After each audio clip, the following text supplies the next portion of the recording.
My name is Detective Marcus Stone. I'm 45 years old, and I've spent the last 20 years solving cases that others gave up on. I don't believe in miracles, divine intervention, or convenient coincidences. But what happened in Millbrook, Tennessee, 3 months ago challenged everything I thought I knew about truth, justice, and maybe even faith. It started with a phone call from my elderly uncle, Harold Stone, a 78-year-old retired mechanic who lived alone since my aunt passed. Uncle Harold had always been a practical man, not given to flights of fancy or wild stories. So when he called me at 2 a.m., his voice shaking with excitement and fear, I knew something was seriously wrong. "Marcus, you need to come to Millbrook right now," he whispered into the phone. "I found something, someone who's been missing for 30 years. And I think they killed him to keep him quiet." I drove the 4 hours from Nashville to Millbrook that same morning, arriving at Uncle Harold's small house just as the sun was painting the Tennessee hills gold. He was waiting on the porch, clutching a crumpled newspaper clipping and looking like he'd aged 10 years overnight. "You won't believe what I found, Marcus," he said, his weathered hands trembling. "Yesterday, I went to that new burger palace they opened where the old Miller farm used to be. You know, the one with all the vintage decorations on the walls." I nodded, though I had no idea what he was talking about. Uncle Harold continued, his voice gaining strength. "They've got all these old photos from the town's history, high school teams, local events, that sort of thing. Most folks just eat and don't pay attention. But you know me, I like looking at the old pictures, remembering better times." He handed me the newspaper clipping. The headline read, "Local Pastor Philip Sumner still missing after 2 weeks, police baffled." The date was September 15, 1995. "I remember when Pastor Philip disappeared," Uncle Harold said. "Whole town was in an uproar. He was supposed to perform the Morrison wedding that Saturday, but never showed up. They found his car by Willow Creek, keys still in the ignition, but no sign of him anywhere." "Uncle Harold, this was almost 30 years ago. Why are you?" "Because yesterday at Burger Palace I saw him." His eyes locked onto mine with absolute certainty. "There's a photo on the wall from what looks like the 1990s, some kind of town picnic or festival. And there's Pastor Philip, plain as day, standing in the background." But here's the thing, Marcus, according to the photo's caption, it was taken in August 1996. 11 months after he supposedly disappeared. My detective instincts kicked in immediately. Either Uncle Harold was mistaken, the photo was mislabeled, or someone had been lying about Pastor Philip's disappearance for 3 decades. "Show me," I said. 30 minutes later, we were sitting in a red vinyl booth at Burger Palace, and I was staring at a wall covered with dozens of black and white photos. Uncle Harold pointed to one near the corner, a group shot of what appeared to be a community barbecue. The caption read, "Millbrook Summer Festival, August 1996. And there, unmistakably, was the same man from the 1995 missing person poster. Pastor Philip Sumner, alive and well, holding a plate of food and smiling at the camera, nearly a year after his supposed disappearance. "Jesus Christ," I muttered, then immediately felt awkward cursing in relation to a missing pastor case. "Exactly," Uncle Harold said grimly. "Now you're starting to see the problem." I spent the rest of that day at the Millbrook Public Library, diving into archived newspapers and police reports from 1995. The more I read, the stranger the whole situation became. Pastor Philip Sumner had been the beloved leader of Millbrook Community Church for 8 years when he vanished. He was 34 years old, married to a woman named Catherine with no children. By every account, he was a pillar of the community, organizing charity drives, counseling troubled families, and preaching sermons that packed the small church every Sunday. The police investigation, led by then-Sheriff Robert Hayes, now deceased, had been thorough but ultimately fruitless. They'd interviewed dozens of people, searched the woods around Willow Creek for weeks, and even brought in bloodhounds. The official file, which I managed to sweet-talk the current sheriff into letting me examine, painted the picture of a man who had simply vanished without a trace. But as I read through witness statements, something bothered me. Too many people seemed to accept Philip's disappearance too easily. There were no tearful pleas from congregants, no demands for extended searches, no questions about why a devoted pastor would abandon his flock without warning. That evening, I decided to visit Millbrook Community Church. The current pastor, earnest young man named David Chin, welcomed me into his office and listened patiently as I explained my interest in the Philip Sumner case. I've heard the stories, of course, Pastor Chin said, leaning back in his chair. But that was all before my time. I've only been here 3 years. The congregation doesn't really talk much about what happened back then. What about Philip's wife, Catherine? Is she still in town? Pastor Chen's expression grew uncomfortable. Catherine Sumner died about 5 years ago. Cancer. But he hesitated. I probably shouldn't say this, but there were always whispers that she knew more about Philip's disappearance than she let on. What kind of whispers? Nothing concrete. Just, she seemed to move on very quickly after he disappeared. Had the church leadership declare him legally dead after only 2 years instead of the usual 7. Remarried within 3 years to a man from the next county. Some people thought it was suspicious timing. I left the church with more questions than answers, but one thing was becoming clear. Pastor Philip Sumner's disappearance wasn't the straightforward missing person case it had been presented as. The next morning, I returned to Burger Palace with a digital camera, intending to photograph the mysterious picture and begin tracking down everyone who appeared in it. But when I got there, the photo was gone. "Excuse me," I said to the teenage manager. "There was a photo on this wall yesterday from the 1996 Summer Festival. Do you know what happened to it?" The kid looked nervous. "Oh, we had some people come in early this morning and rearrange some of the pictures. Said some of them were mislabeled or something." "What people?" "I don't know. Some older folks. Said they were from the Historical Society or something." I felt the familiar tingle of a cover-up beginning to unfold. Someone had moved very quickly to remove evidence, which meant someone was watching and someone was scared. I spent the rest of the day trying to track down members of Millbrook's Historical Society, but kept running into brick walls. The official president, an elderly woman named Mrs. Ethel Compton, claimed to know nothing about any photo removal. The secretary insisted that no one from their organization had visited Burger Palace recently. By evening, I was beginning to feel the subtle pressure that comes when a small town doesn't want an outsider poking around in old business. The hotel clerk who had been friendly the day before was suddenly cold and unhelpful. The librarian who had eagerly assisted with historical records now claimed most of the files I needed were in storage and would take weeks to retrieve. But the most unsettling moment came when I returned to my hotel room that night and found it had been searched. Nothing was missing, but I could tell someone had gone through my things. Drawers slightly askew, papers not quite where I'd left them.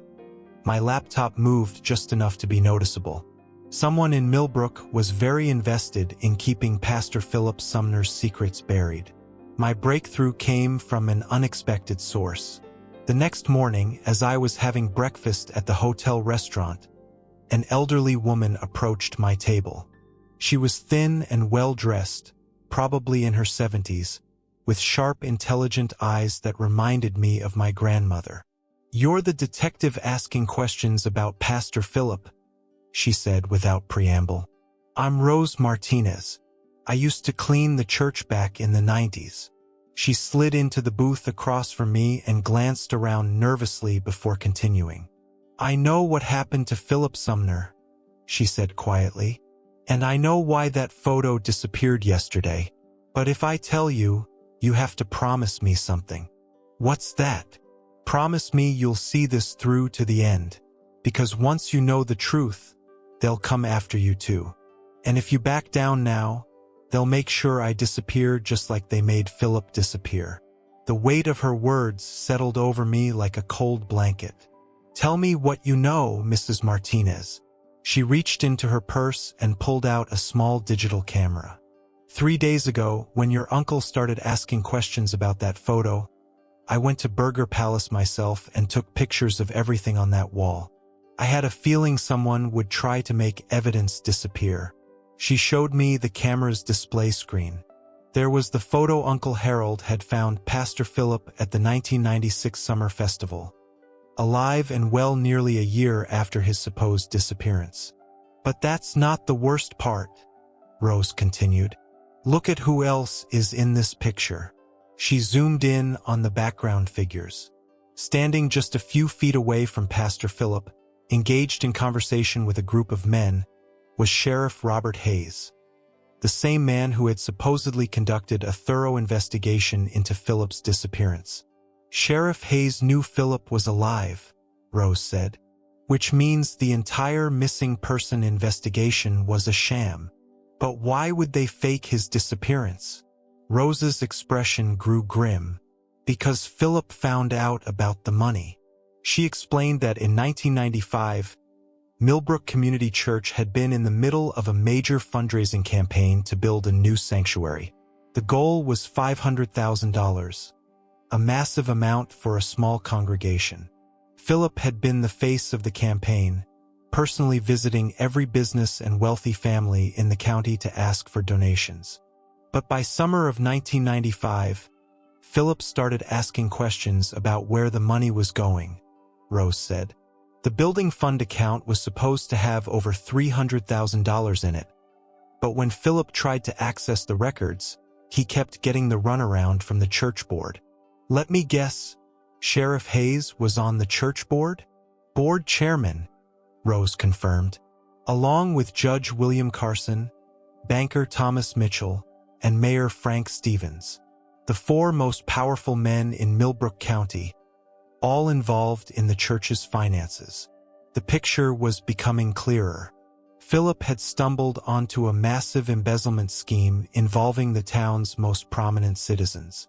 Rather than risk exposure, they had staged his disappearance and quietly eliminated him. But if Philip was alive in August 1996, what happened to him after that? Rose's eyes filled with tears. That's what I've been trying to find out for 27 years. But I think I finally know where to look. Rose led me to Millbrook Cemetery just as the sun was setting, casting long shadows between the weathered headstones. We walked to the far corner of the cemetery, where newer graves gave way to older, simpler markers. There, she said, pointing to a small, plain headstone that read simply, John Doe died August 15, 1996. May he rest in peace. Philip is buried here, Rose said with certainty. I've been researching county death records, and this is the only unidentified burial from that time period. A body was found in Willow Creek on August 15, 1996, supposedly too decomposed to identify. But I think they knew exactly who it was. As we stood there in the gathering darkness, I heard the sound of footsteps on gravel behind us. We turned to see four figures approaching, three elderly men and one middle-aged woman, all walking with the confident bearing of people accustomed to being obeyed. Detective Stone, said the man in the center, a distinguished-looking gentleman with silver hair. I'm Judge William Carson. I believe you've been asking questions about old church business. The group formed a semicircle around Rose and me. I recognized two of the other men from old newspaper photos, Thomas Mitchell, now retired from the bank, and Frank Stevens, Millbrook's mayor for the past 30 years. The woman introduced herself as Margaret Hayes, Sheriff Robert Hayes' daughter and current head of the county commission. Pastor Philip Sumner was a troubled man, Judge Carson said in the tone of someone used to being believed without question. He suffered from depression and financial problems that he kept hidden from his congregation. His disappearance was a tragedy, but it was also a private family matter that was resolved long ago. Then why fake his death? I asked. Why not just let him leave quietly? Because sometimes, said Margaret Hayes, stepping forward, the truth serves no one. Philip had gotten himself involved with some very bad people, gambling debts, loan sharks. When he realized he couldn't pay them back, he asked my father for help. Their story was smooth, well-rehearsed, and almost believable. According to them, Sheriff Hayes had helped Philip fake his death to escape his creditors, then quietly relocated him to another state with a new identity. Philip had lived peacefully under his new name until dying of natural causes in 1996. We have documentation, Mayor Stevens added. Death certificate, burial permit, everything legal and proper. The man buried here really is John Doe, a transient who died of exposure. But as they talked, I noticed something that gave away their lie. Rose had gone very still beside me, and when I glanced at her, she was staring intently at Margaret Hayes with an expression of recognition and growing horror. "You," Rose whispered. "You were there that night." Margaret Hayes' composed expression flickered for just a moment. "I don't know what you're talking about," she said. But Rose was backing away from the group, her voice growing stronger. "August 15th, 1996. I saw you at the church that night, around midnight. You were with your father and these 3 men, and you were carrying something heavy wrapped in a tarp." The temperature seemed to drop 10 degrees as the 5 of us stared at each other in the growing darkness. "You need to leave Millbrook, Detective Stone," Judge Carson said quietly. "Tonight. And you need to forget everything you think you've learned here." "Or what?" "Or you'll end up like Pastor Philip," Margaret Hayes said. "And like anyone else who's gotten too curious about old business over the years." That's when I realized we weren't just dealing with a single murder from 1995. We were looking at a conspiracy that had been covering its tracks for 3 decades, eliminating anyone who got too close to the truth. What happened next unfolded with the swift efficiency of a plan that had been 30 years in the making. As Judge Carson and his companions closed in around us, Rose suddenly pulled out her cell phone and held it up. "I've been recording this entire conversation," she announced. "And it's been live streaming to a Facebook page that half the county follows." The expressions on their faces shifted from confident menace to shocked panic in an instant. "Moreover," Rose continued, "Detective Stone isn't the only law enforcement officer who knows about this case. I contacted the Tennessee Bureau of Investigation 3 days ago and turned over copies of all the evidence we've gathered." As if summoned by her words, we heard the sound of car engines and saw headlights approaching through the cemetery. 6 vehicles, state police cruisers and TBI cars, pulled up to the cemetery entrance, and a dozen officers emerged with weapons drawn. The confrontation that had seemed so threatening moments before suddenly deflated as Judge Carson, Mayor Stevens, Thomas Mitchell, and Margaret Hayes found themselves surrounded and being read their Miranda rights. But the real breakthrough came when Thomas Mitchell, the former banker, broke down under initial questioning and offered to cooperate in exchange for leniency. The story he told filled in the missing pieces of a conspiracy that had lasted nearly 3 decades.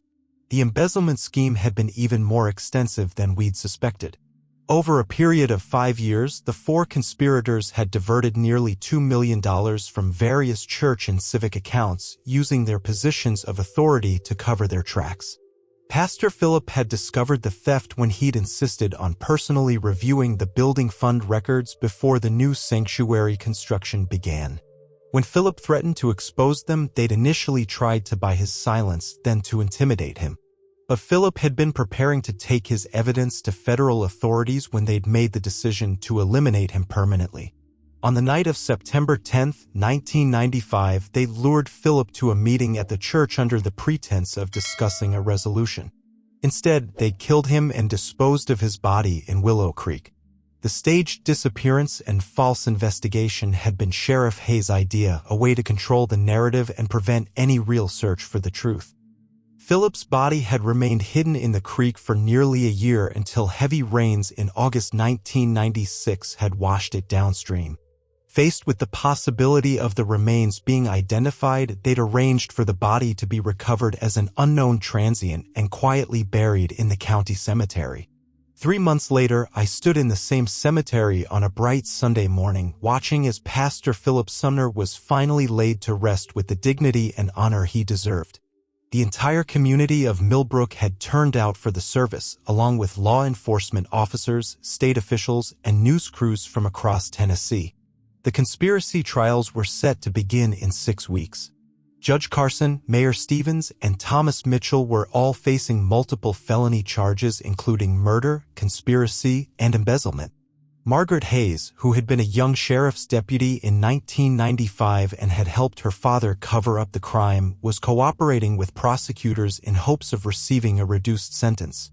But the most profound transformation had been in me.